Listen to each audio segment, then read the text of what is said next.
As we wait for that, we're joined by NBC News senior White House correspondent Garrett Haake, NBC's chief Capitol Hill correspondent Ryan Nobles, former FBI Assistant Director for Counterintelligence Frank Figliuzzi, and former CIA Director John Brennan. Guys, we're going to be tap dancing here as we poke in and out of this hearing we're watching on Capitol Hill. But Garrett, before it kicks off, you just spoke to President Trump by phone about this. What did he tell you, and does he have confidence still in key members of his administration? He does, Allie. We had a brief phone conversation in which the president defended Michael Waltz, the national security advisor who created this group chat. He told me Waltz is a good man who he thinks has learned a lesson here in all of this. He described this entire episode as a glitch, essentially saying that it's the one thing from these past 2 months that his critics can cling to attack the administration. And that he argued that because these attacks in Yemen were ultimately so successful, the fact that Goldberg, whom he described as a sleazeball, was a part of these chats is essentially immaterial. He praised Pete Hegseth for his forceful response, denying any war plans were discussed, despite that sort of running into the problems with just basic credibility, given what we know from Goldberg's accounting of this group chat, and overall seemed to be trying to dismiss and move on from this incident as we enter day 2 and what amounts to wall-to-wall coverage of it here in Washington. Well, and Garrett, as we wait to see that Senate hearing room that you and I both know so well, key administration officials set to testify before senators in just a few minutes. We'll go there as soon as it kicks off. But in the meantime, as we continue parsing through what Jeffrey Goldberg got a front row seat to, the VP in that chat floated disagreement with the plan to bomb the Houthis. And then the deputy chief of staff, Stephen Miller, allegedly comes in and says, nope, this is what we're doing. Per the president, he was clear. I thought it really gave some insight into how the administration talks through decisions, makes decisions, but also the way that they're thinking about foreign policy and Europe, and then, of course, where the true power epicenters are. Garrett, what else did you see in that based on what you know about this White House and what we're learning about how they work? Yeah, Allie, I agree. I think that was one of the most interesting parts of this reporting. The vice president didn't just disagree with the plan here. He suggested that the plan was because the president was ill-informed or not perhaps realizing the impact of a decision that he was making. Notable, of course, because of how closely Vance has allied himself with the president in public, these disagreements that, we presume often happen between presidents and vice presidents come out into public in this way, and the fact that it was, of all people, Stephen Miller to apparently shut down that conversation and those disagreements. It's clear that Stephen Miller, who has been a close Trump aide going back to 2015 now, is ascendant in this White House and speaks for the president across a variety of topics, including, it turns out, foreign policy. Garrett Haake, as always, thank you. And as we look at the screen, Ryan Nobles, you see the chairman of the Intelligence Committee, Tom Cotton, seated next to, of course, the ranking member of that committee, Mark Warner, longtime member of the Intel Committee. And so as we watch them caffeinate, Cotton seemingly with his coffee and Warner seemingly with something else caffeinated, they're ready to kick off, but what are you looking for in this hearing against the backdrop of some Republicans still downplaying this Signal group chat? And what about the rare few who aren't? Well, we know for sure, Allie, that this is forcing Democrats to take a hard pivot into what they thought the focus of this hearing was going to be. And I think you're going to see Democrat after Democrat not just let this go, want specific answers about why this happened, and then from a wider scale, how often chats like Signal are used to conduct government business along a wide range of issues across the administration. But then to your point about how the Republicans respond to this, we had a tepid response from Republicans yesterday, many acknowledging that this probably wasn't the best case scenario. This is not necessarily the type of forum that this type of delicate information should be shared. And it will be interesting to see if any of these Republicans use this opportunity to ask more probing questions about how pervasive the use of Signal is across the administration, within these intelligence communities and within these intelligence apparatus.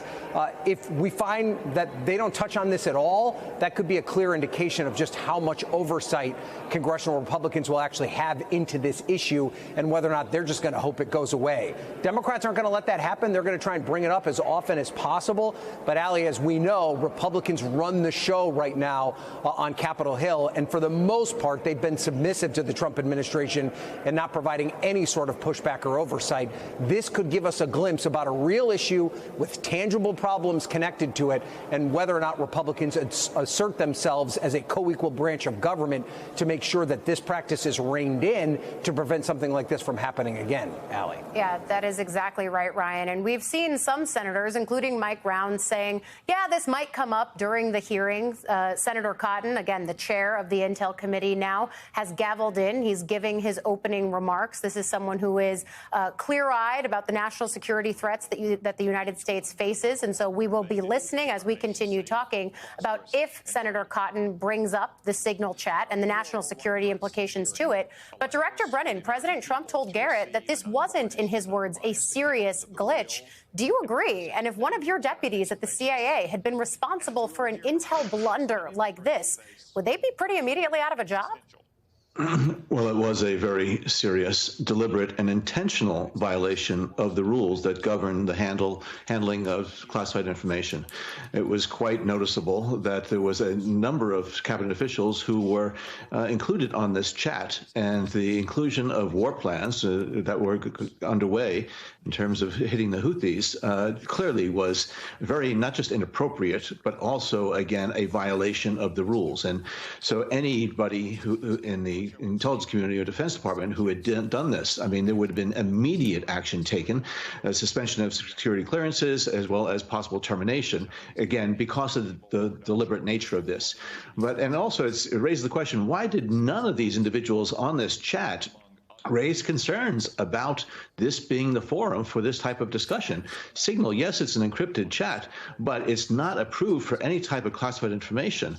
It's being used on personal cell phones, and these are phones that are kept on one's person or in one's house, and so somebody could access that does not have the authorization for it.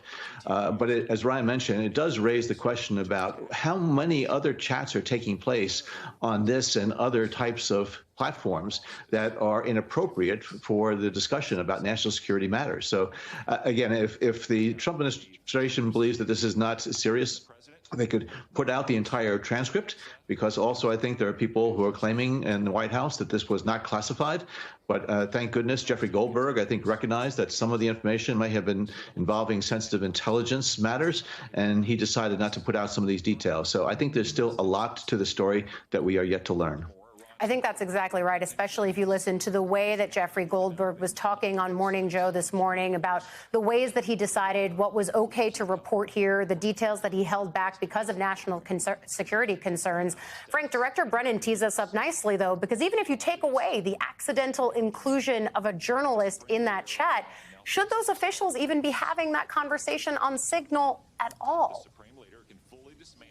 Yeah, let's be absolutely clear to our viewers here. This is totally unauthorized, unacceptable use of a commercial encrypted app for highly classified discussions. It's not how this is supposed to happen. And why? Because we know our adversaries every day try to crack codes, not only government encrypted codes, but certainly commercially available codes. You've got to assume that these individuals' specific phones are being targeted strongly every day.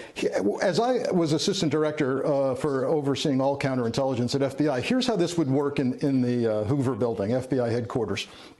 I'd become aware of this kind of leak. I led all leak investigations in the FBI. I would walk up to the 7th floor, the senior executive floor of the FBI, and I would tell the deputy director or director, we need to open a leak investigation. We need to coordinate this throughout the intel community because of the level of these officials.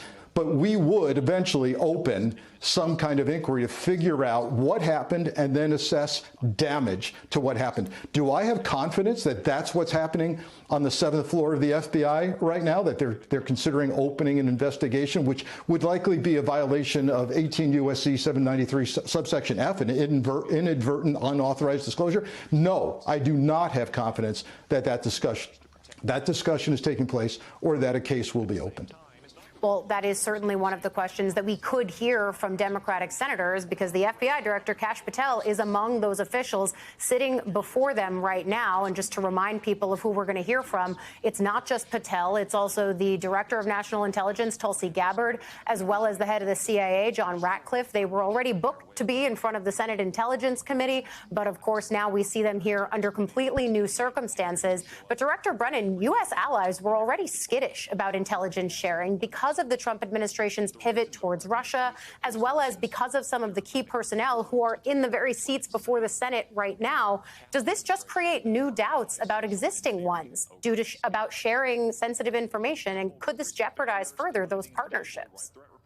I think it reinforces the perception that the Trump administration is not serious about protecting classified information and intelligence. And a lot of the intelligence that the U.S. intelligence community has comes from our allies and partners overseas. And so if I were the head of a foreign intelligence service, one of our allies, I would have to think twice and three times about what it is that I want to share with the Americans because of this type of reckless and careless behavior in terms of how they handle information. We have seen what Donald Trump did with information down at Mar-a-Lago, but now this is a continuation of it.